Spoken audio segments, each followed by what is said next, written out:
E a gente conversa agora com Daniel Freitas, ele é advogado, especialista em direito constitucional, para a gente entender esse processo todo que está acontecendo no Brasil. Daniel, muito obrigado pela sua participação com a gente aqui dentro do Jornal da Novo Tempo. Boa noite.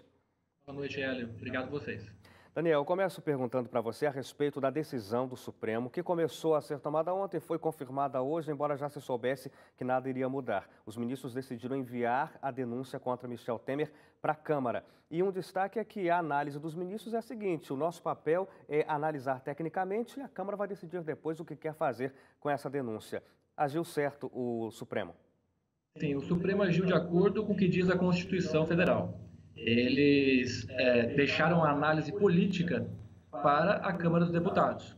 São dois juízos que são feitos, né? Um juízo político de aceitação da denúncia e um juízo técnico, jurídico, que é feito a posteriori pela Suprema Corte, como prevê a Constituição. E o STF, como guardião da Constituição, tinha mais a que cumprir as regras constitucionais, e assim o fez.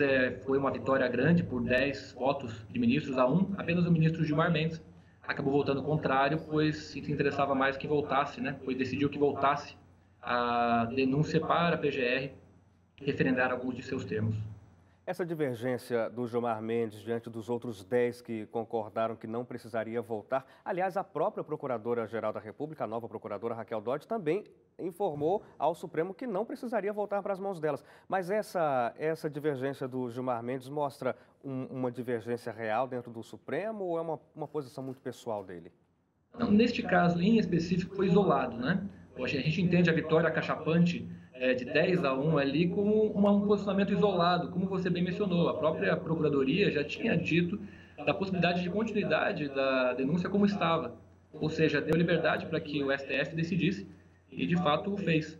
Então não me parece que para este caso haja uma divergência. É claro que em outras inúmeras teses ligadas a estes processos, há divergência entre vários ministros que se associam em geral com o ministro Gilmar Mendes.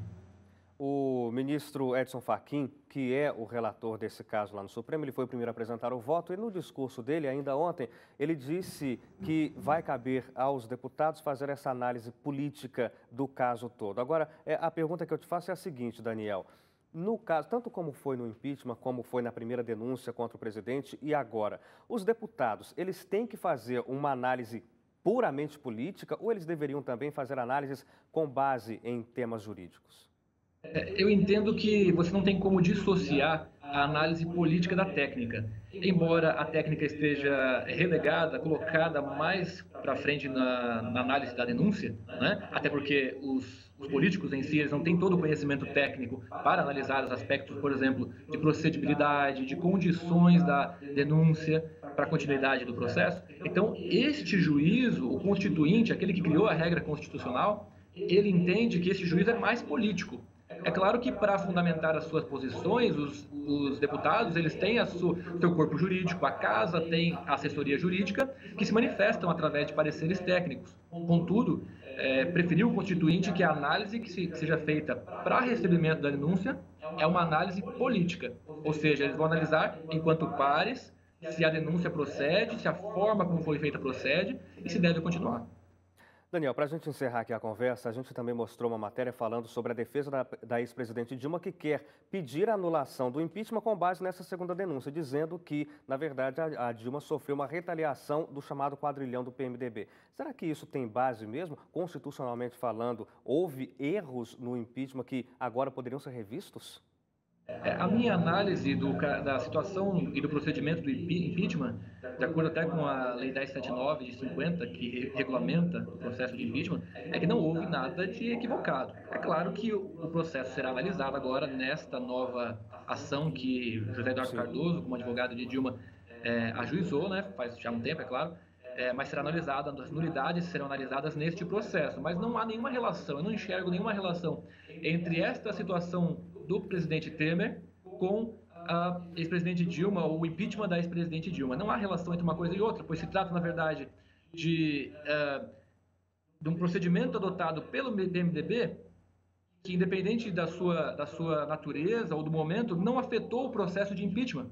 O próprio ex-procurador da República, geral da República, Janot, falou que teria que haver um conluio muito grande entre muitas pessoas para que se causasse uma nulidade no processo. Isso é muito difícil de você enxergar. O processo transcorreu da maneira correta. Então, você afetar ele com estas alegações que o ex-advogado-geral da União, José Eduardo Cardoso, tem colocado, não me parece adequado e nem que vai prosperar. Muito bem, a gente conversou aqui com Daniel Freitas. Daniel é advogado, especialista em direito constitucional. Muito obrigado, Daniel, pela sua participação.